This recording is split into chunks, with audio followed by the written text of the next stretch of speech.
요한일서 1장 5절부터 10절 말씀 통해서 저는 지난번에 이제 빛 가운데 행하는 자들이라는 제목으로 말씀을 드렸었습니다.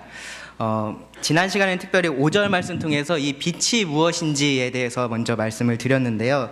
5절에 보시면 우리가 그에게서 듣고 너희에게 전하는 소식은 이것이니 곧 하나님은 빛이시라 그에게는 어두움이 조금도 없으시다는 것이니라. 하나님에 대해서 빛이라고 말씀을 합니다. 하나님은 빛이시다. 하나님이 빛이시다라고 제가 만들어낸 생각도 아니고요. 사도 요한이 만들어낸 어떠한 생각도 아닙니다.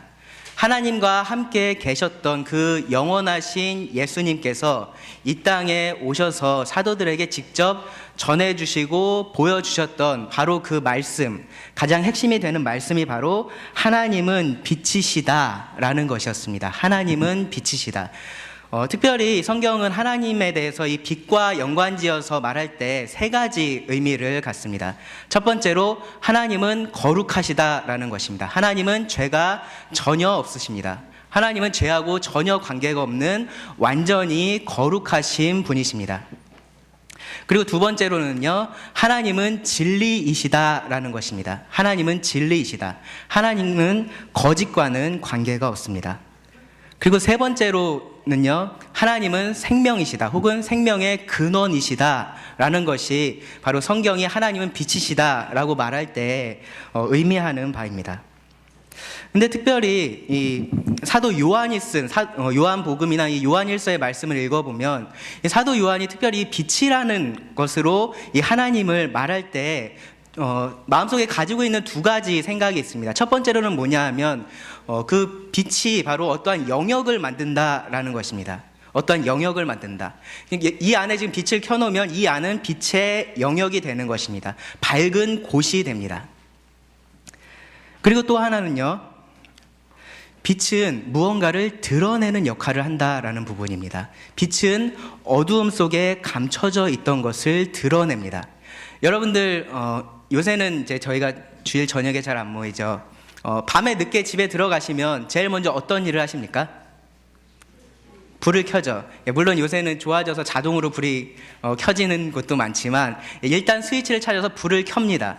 불을 켜면 처음에 집에 들어갔을 때는 깜깜해서 아무것도 없었던 것 같던 그곳이 어떻게 됩니까? 가득 찬 무엇이 됩니다. 밝아져서 그 안에 무엇이 있는지 다 보입니다. 그 안에 무언가 더러운 것이 있다면 더러운 것이 보이고요. 좋은 것이 있다면 좋은 것이 보입니다.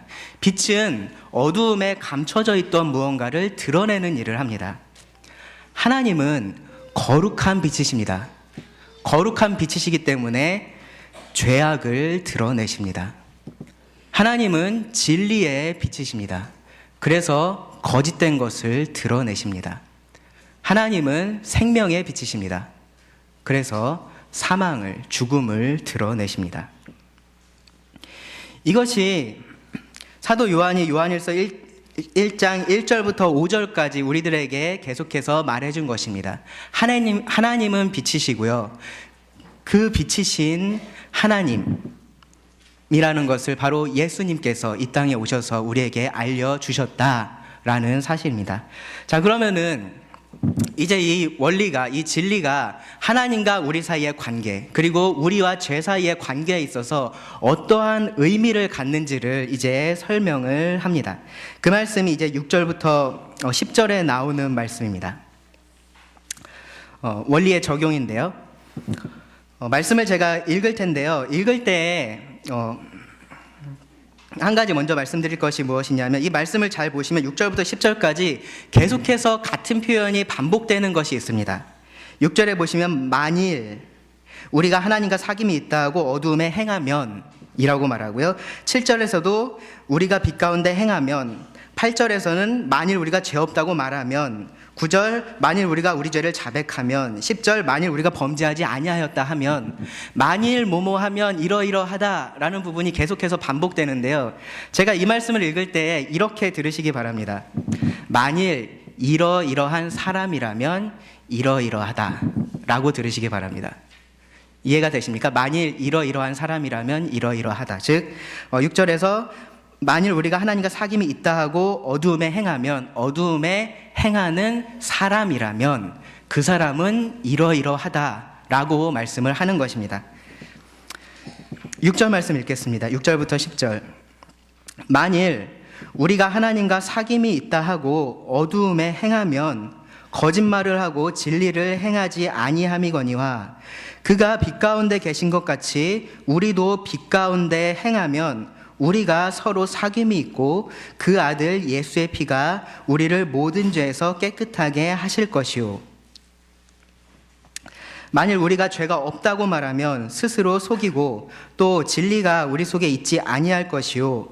만일 우리가 우리 죄를 자백하면 그는 미쁘시고 의로우사 우리 죄를 사하시며 우리를 모든 불의에서 깨끗하게 하실 것이요.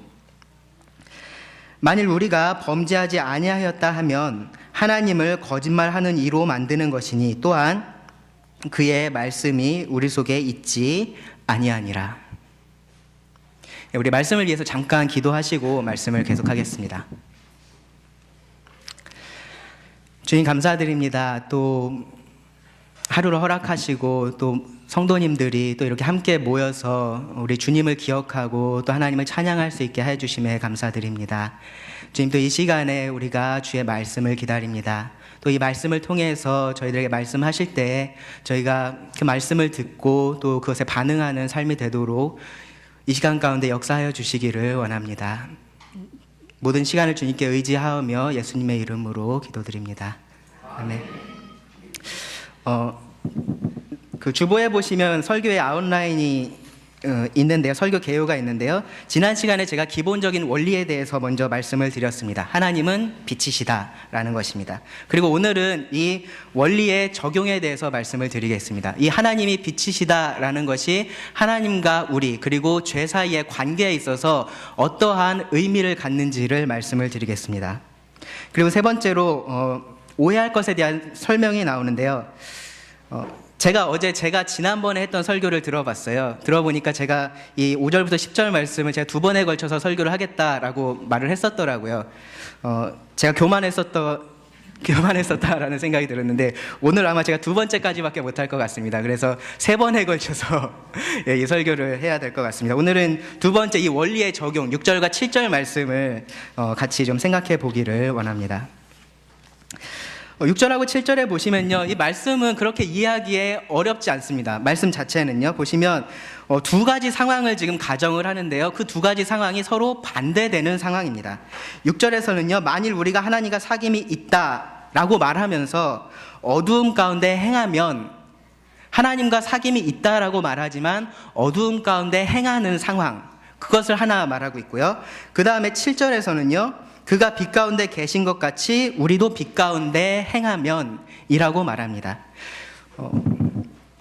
첫 번째 하나님과 사귐이 있다라고 하면서 어둠 가운데 행하는 것, 그리고 두 번째로는 빛 가운데 행하는 것에 대해서 말씀을 합니다. 그 두 번째 7절에서는 이 사람들이 어떤 말을 하는지에 대해서는 사실 구체적으로 말하고 있지는 않은데 이 문맥을 보면은 아마 똑같이 6절에서와 같이 하나님과 사귐이 있다라고 말하고 있는 것이 그것을 가정하고 있다라고 생각할 수 있습니다. 그래서 지금 이 상황은요, 똑같은 말을 하지만 그들이 행하고 있는 것이 다른 그러한 상황입니다. 먼저 그들의 고백에 대해서 생각해 보겠습니다. 우리가 하나님과 사귐이 있다. 하나님과 사귐이 있다. 다른 말로 하면요, 내가 하나님과 동행한다, 혹은 내가 하나님과 교제한다, 하나님과의 관계가 회복되었다라고 말하는 것입니다.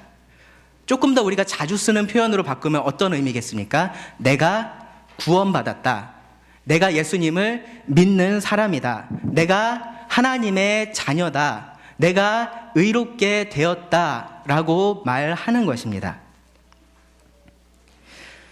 1절부터 4절까지의 말씀을 생각해 보면 지금 이들은요, 올바른 복음의 말씀을 들었다라고 생각할 수 있습니다. 이들이 잘못된 것을 듣고 어떤 잘못된 확신을 갖고 얘기를 한다라고 생각하기는 어렵습니다. 사도 요한이 바로 예수님으로부터 듣고 그것을 이들에게 전해 주었다라고 말하고 있기 때문입니다. 이들은 올바른 복음을 듣고요, 그들이 올바른 예수님을 믿고 있다 라고 생각하고 이렇게 고백을 하는 것입니다.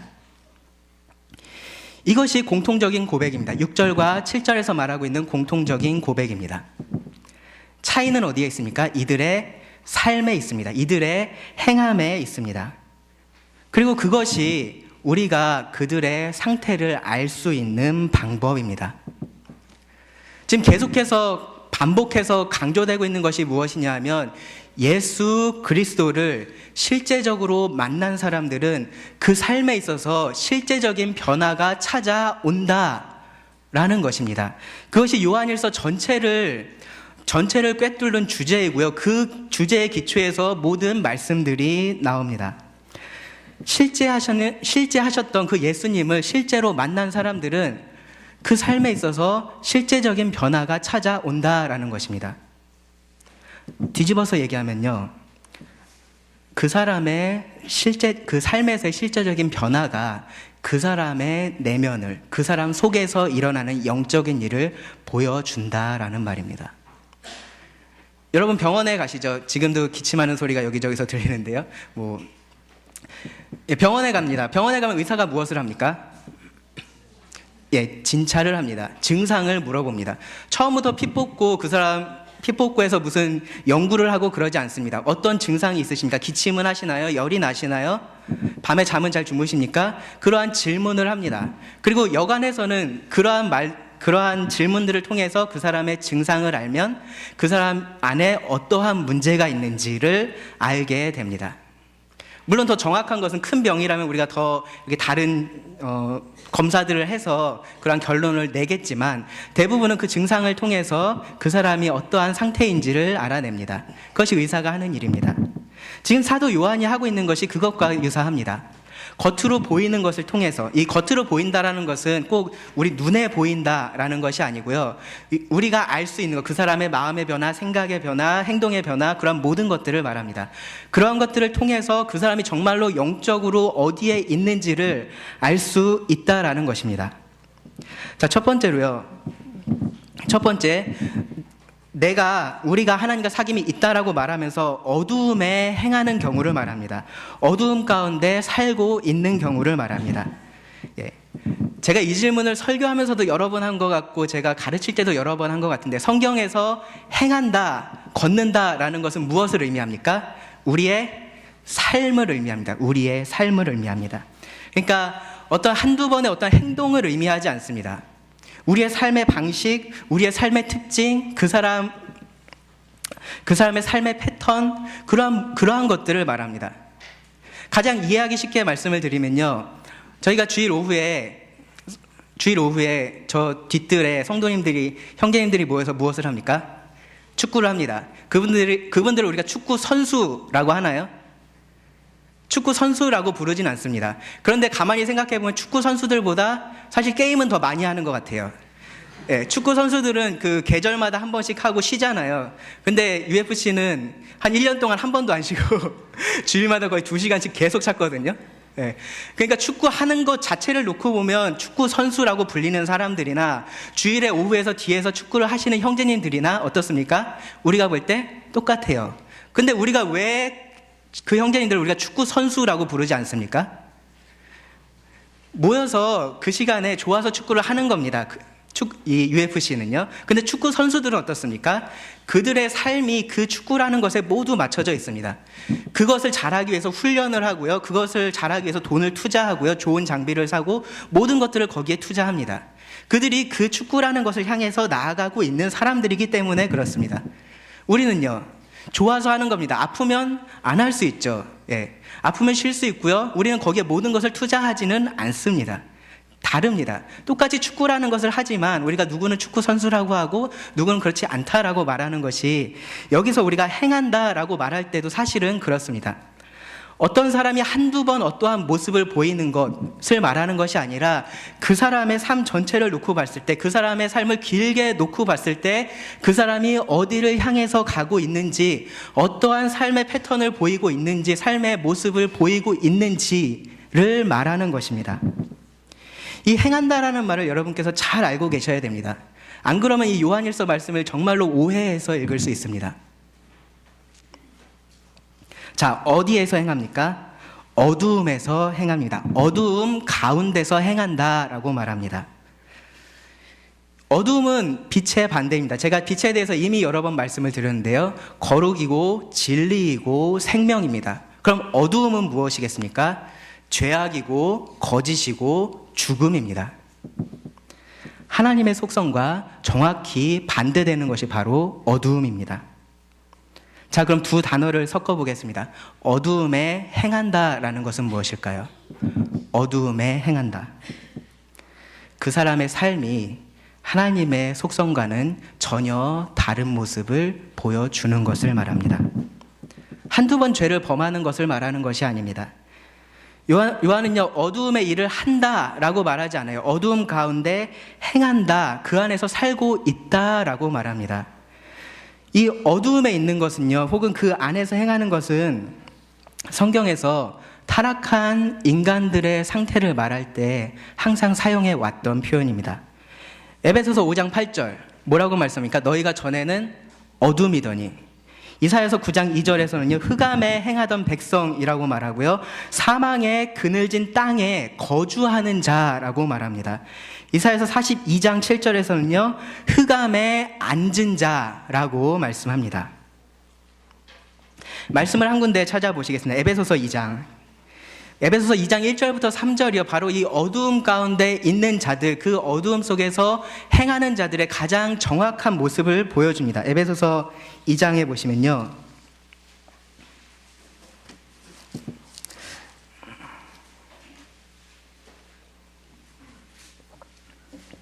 신약 311페이지 정도에 있습니다. 2장에 보시면 1절입니다. 성경을 들고 읽어야겠네요. 그는 허물과 죄로 죽었던 너희를 살리셨도다. 그때가 언제입니까? 허물과 죄로 죽었던 그때에, 여러분들이 구원받기 전의 상태입니다. 그때에 너희는 그 가운데서 행하여 이 세상의 풍조를 따르고 공중의 권세 잡은 자를 따랐으니, 무엇을 따릅니까? 이 세상을 따르고요, 공중의 권세 잡은 자, 사탄을 따릅니다. 그것이 바로 어둠 가운데 행하고 있는 자의 모습입니다.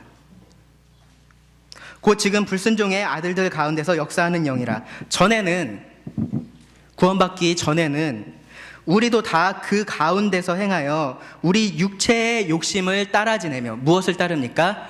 우리 육체의 욕심을 따릅니다. 육체와 마음에 원하는 것을 하여 다른 이들과 같이 본질상 진노의 자녀이었더니. 이것이 어두움 가운데서 행하는 자의 모습입니다. 무엇입니까? 세상과 사단과 우리 육체의 정욕이 원하는 것을 따르는 삶입니다. 그것을 추구하는 삶입니다. 더 정확하게 말하면요, 그것에 지배를 받고 있는 삶입니다. 어둠이라는 왕국에, 어둠이라는 영역에 들어와 있어서 그것에 지배를 받는 것이 어두움에 행하는 것입니다. 여기 에베소서 말씀에 다시 한번 돌아올 테니까요, 이 주보를 꺼내서 거기에 껴두시고요. 로마서 7장 말씀해 보시면 이렇게 말씀합니다. 우리가 육신에 있을 때에는 구원받기 전의 상태를 말합니다.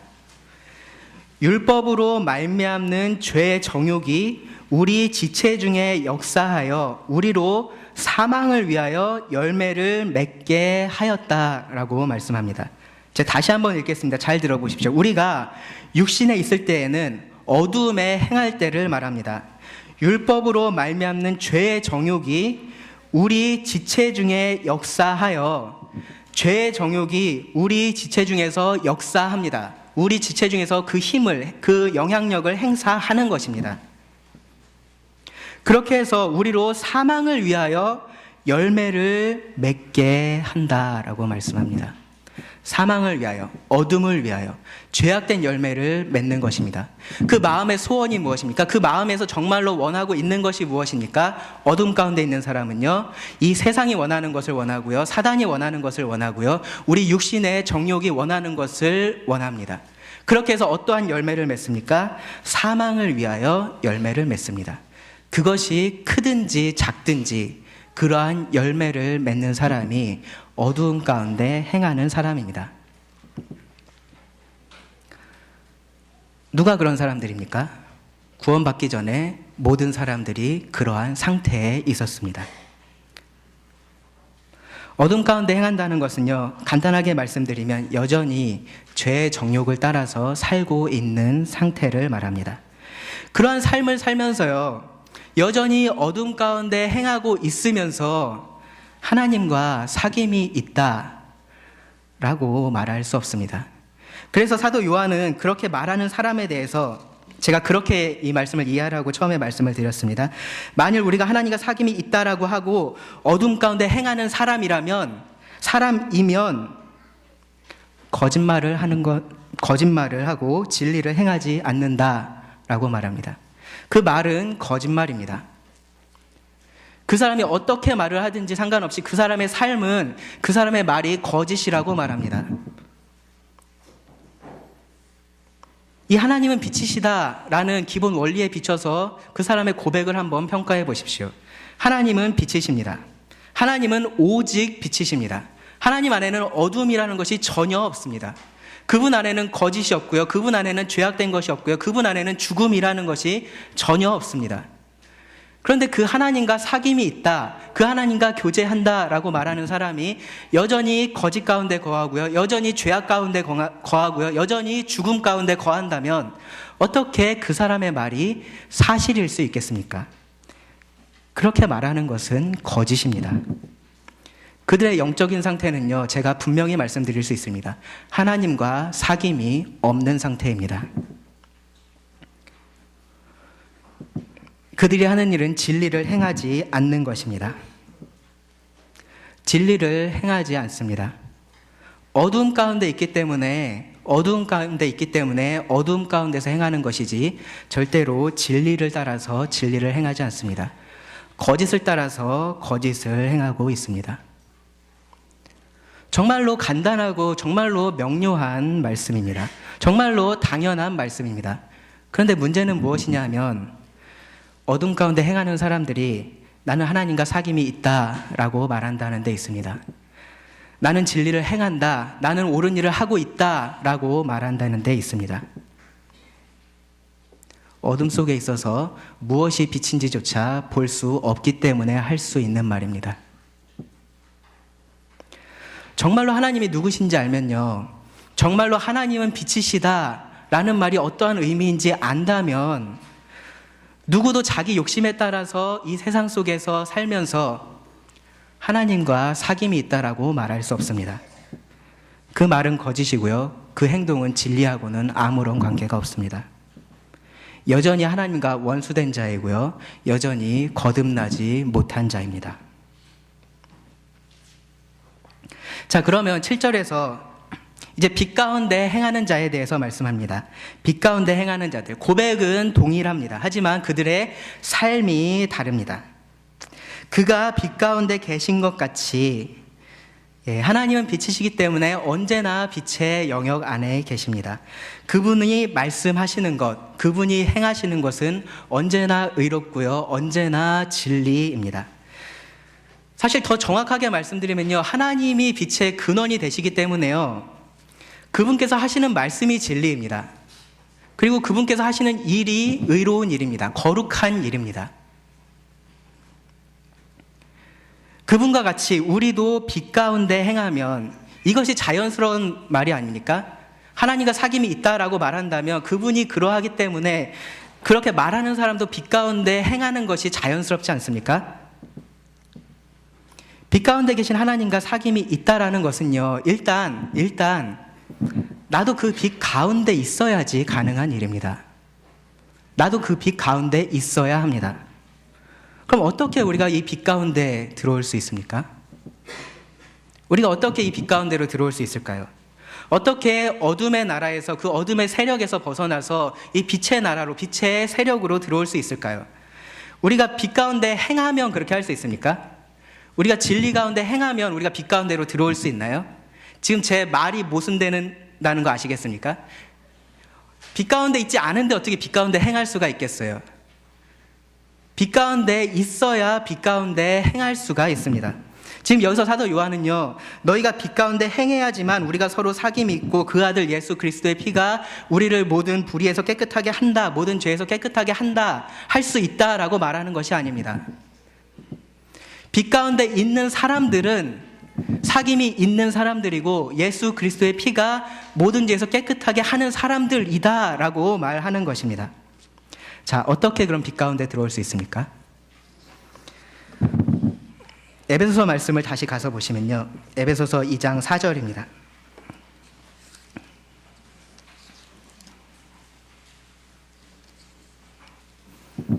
1절부터 3절에서는 어둠 가운데 있는 사람들에 대해서 말씀을 했었습니다. 자, 그럼 이제 4절부터 9절 말씀을 보시면 어떻게 그 어둠 가운데 있는 사람들이 빛 가운데로 옮겨졌는지에 대해서 말씀을 합니다. 4절, 긍휼이 풍성하신 하나님이 우리를 사랑하신 그 큰 사랑을 인하여 허물로 죽은 우리를 그리스도와 함께 살리셨고 너희는 은혜로 구원을 받은 것이라.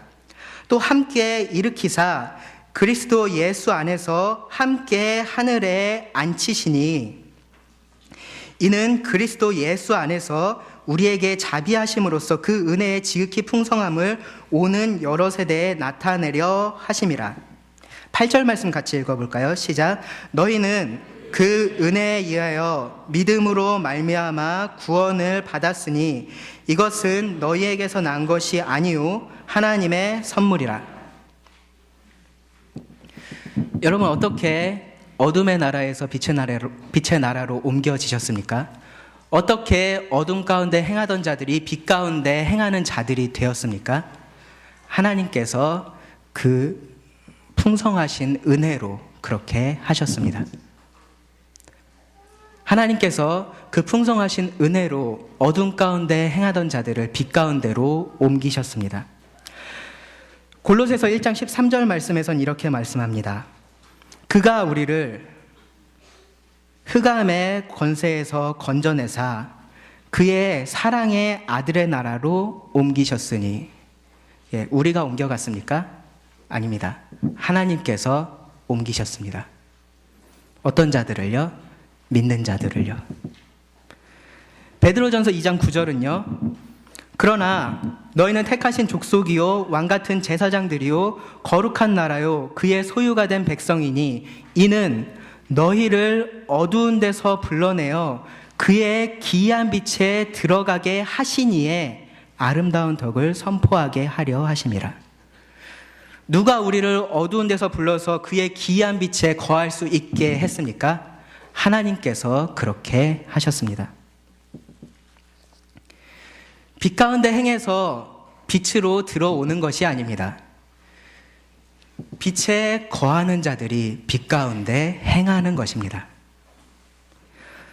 그래서요, 진실로 구원받은 사람이라면 이 빛 가운데 행하는 사람들입니다.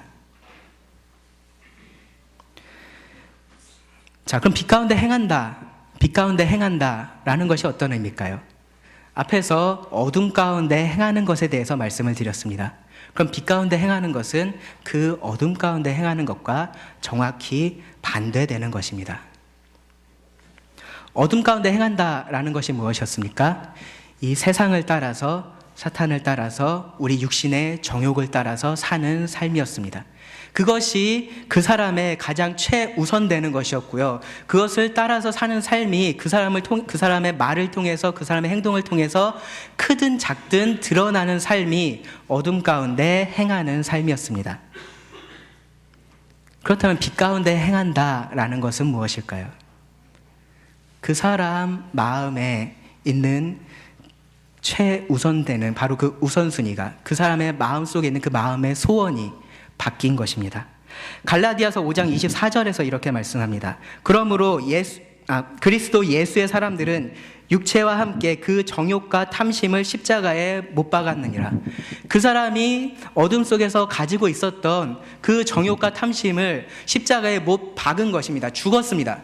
그럼 이제 그 안에 무엇이 있겠습니까? 무엇으로 그것이 대체됩니까?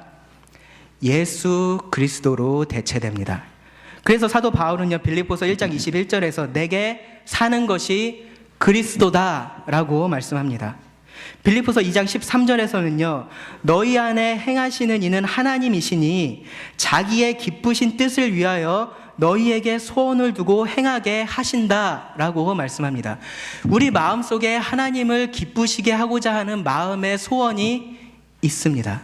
구원받은 자들은요, 그 마음의 소원을 하나님께서 주셨습니다. 과거에 어둠 속에 행하던 자들은 어떠한 소원을 가지고 있었습니까? 내가 원하는 것, 세상이 원하는 것, 사탄이 원하는 것을 행하고자 하는 마음의 소원이 있었습니다. 그런데 그것이 이제는 바뀐 것입니다. 하나님을 기쁘시게 하는 것, 하나님께 영광 돌리는 것, 그것으로 우리 마음의 소원이 바뀐 것입니다. 우리 마음의 우선순위가 바뀐 것입니다. 그런 사람들이 바로 빛 가운데 행하는 자들입니다.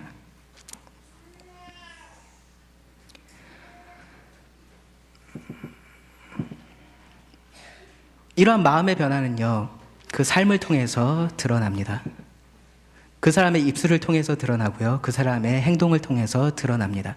그것이 크든지 작든지 그것은 드러납니다. 이것이 빛 가운데 행하는 자들의 모습입니다. 특별히요, 사도 요한은 여기서 빛 가운데 행하는 것에 대해서 이렇게 말합니다. 그가 빛 가운데 계신 것 같이, 하나님이 빛이신 것처럼 그 하나님의 속성을 닮아가고 그 하나님의 모습을 드러내는 것이 바로 빛 가운데 행하는 삶입니다.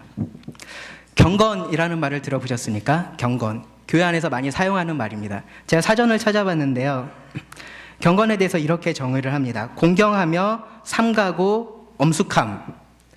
무슨 말인지 이해가 되십니까? 공경하고 삼가고 엄숙함.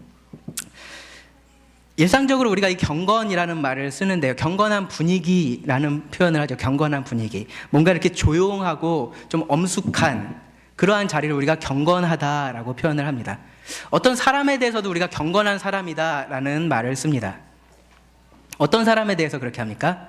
매일 아침에 일어나서 큐티하고 기도 열심히 하고 금욕적인 생활을 하고 그러한 사람들, 어떤 종교적인 규칙이나 어떤 행동 강령을 잘 따르고 열심을 내는 사람들에 대해서 우리가 경건하다라고 사실은 말할 때가 많이 있습니다.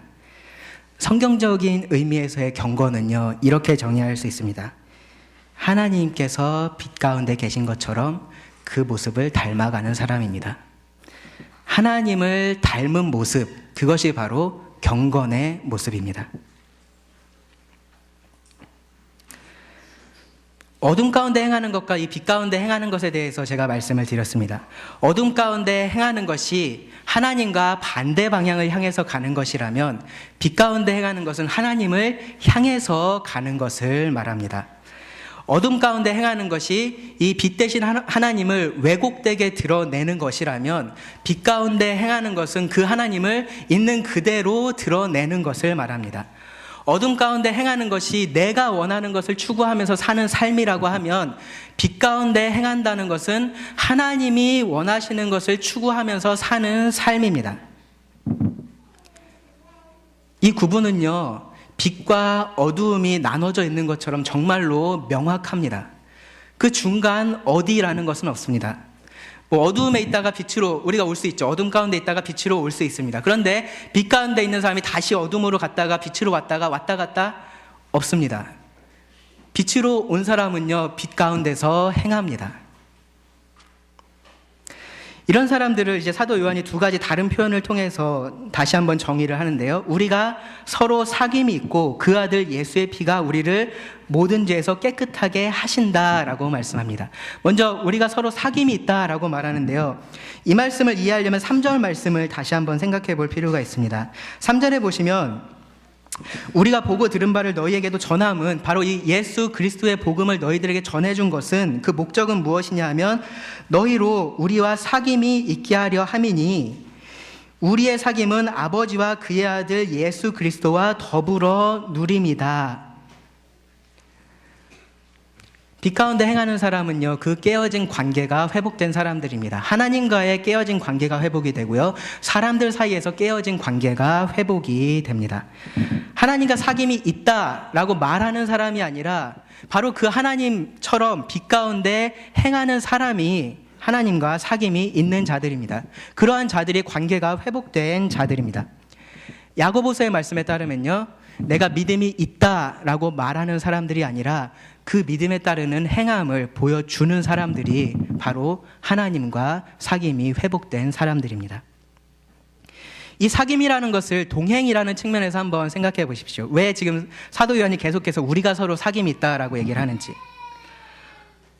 어둠 가운데 있을 때는요, 우리 각자가 서로가 서로 다른 것을 원합니다. 이 사람은 이것을 원하고요, 이 사람은 저것을 원합니다. 그리고 각자가 자기의 원하는 것을 따라서 삽니다.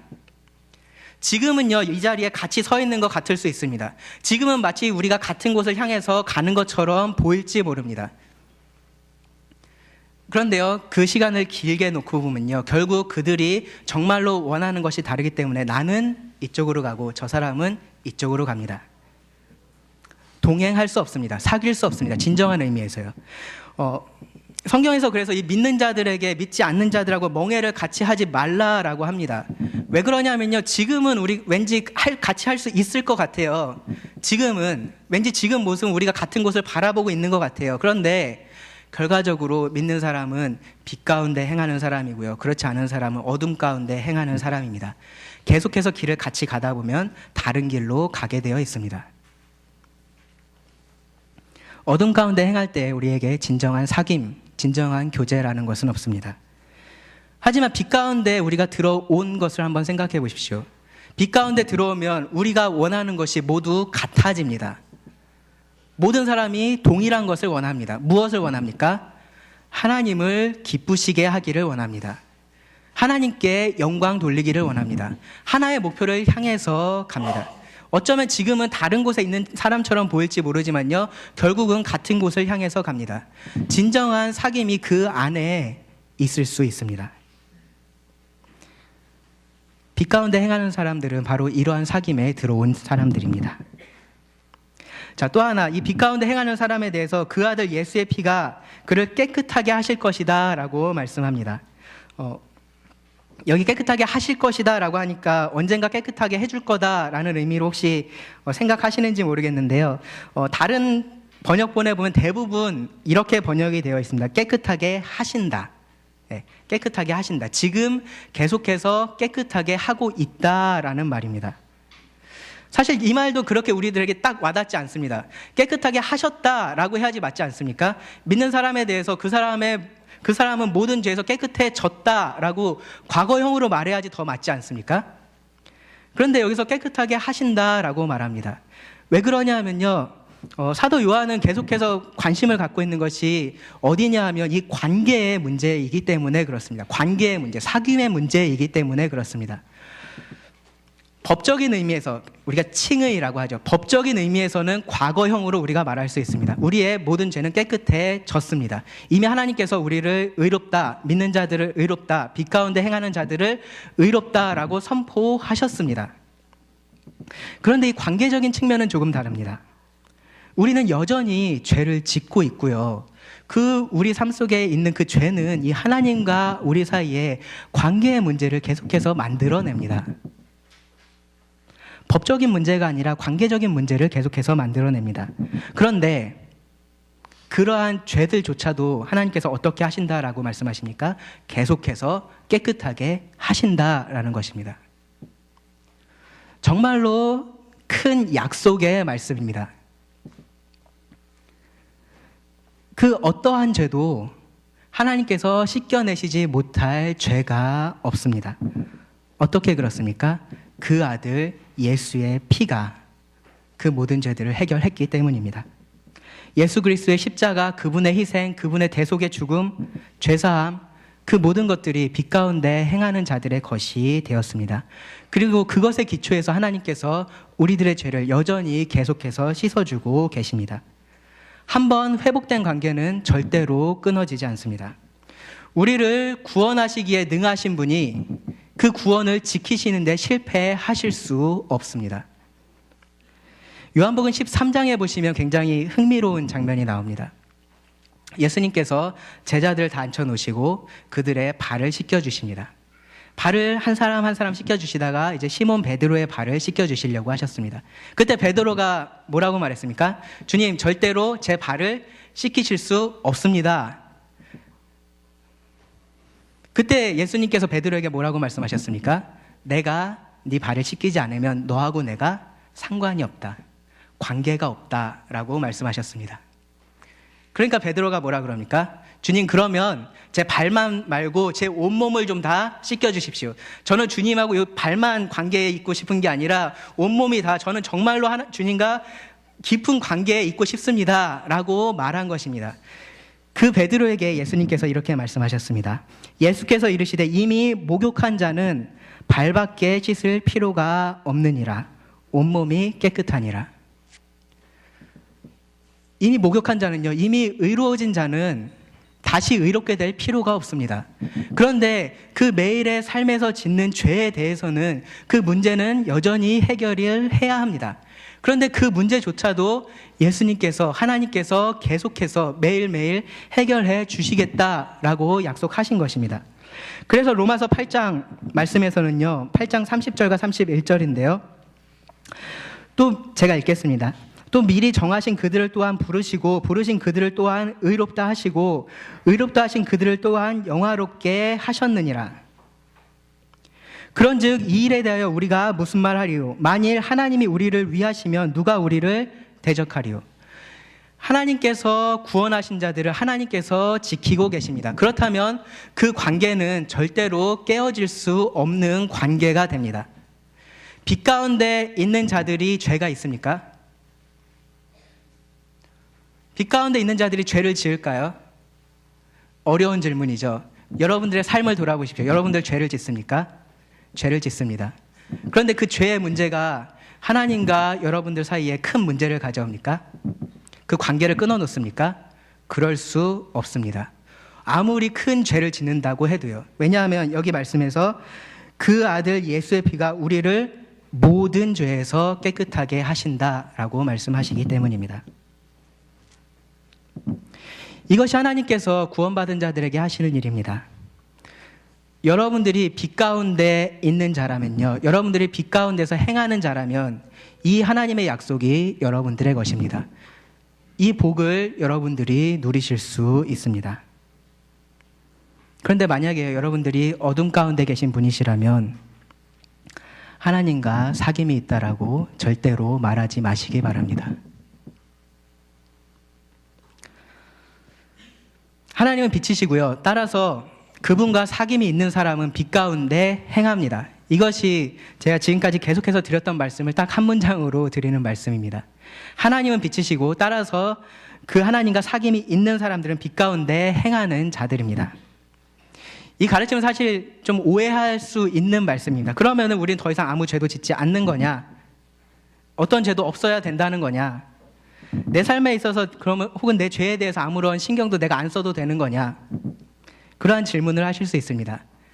제가 간단하게 말씀드리면 그 질문에 대한 대답은 아니요입니다. 그리고 그 부분에 대해서는 제가 다음에 말씀을 드리겠습니다. 말씀을 줄이기에 앞서서요, 마지막으로 한 가지 질문을 드리길 원합니다. 여러분은 빛 가운데 행하는 분이십니까? 아니면 어둠 가운데 행하고 계신 분이십니까? 과거에 여러분이 어떠했다라는 것을 제가 물어보는 것이 아닙니다. 지금 여러분의 모습, 지금까지의 여러분들의 모습을 보실 때 여러분들은 빛 가운데 행하고 계신 분들입니까? 아니면 어두움 가운데 행하고 계신 분들입니까? 만약에 어두움 가운데 행하고 계신 분들이라면요, 하나님과 내가 사귐이 있다라고 말씀하지 마시기 바랍니다.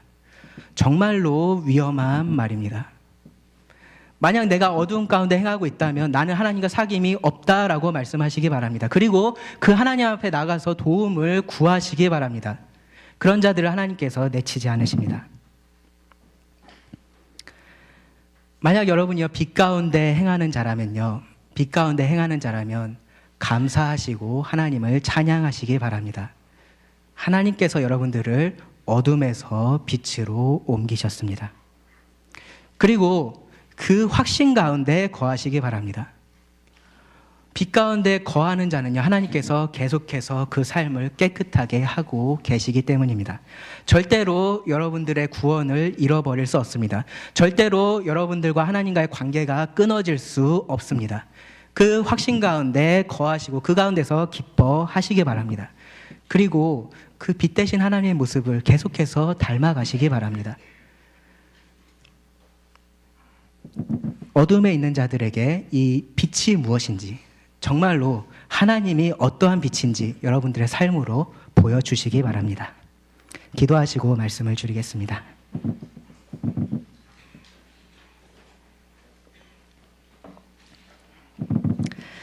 하나님 감사합니다. 정말로 어둠 속에 있어서 제가 어둠에 있는지 빛 가운데 있는지조차 모르던 그러한 자를 하나님께서 사랑하셔서 먼저 찾아오시고 구원하여 주심에 감사드립니다. 어둠에서 빛으로 오는데 제가 한 것이 없습니다. 모든 것을 하나님이 하셨고 하나님의 은혜로 하셨습니다.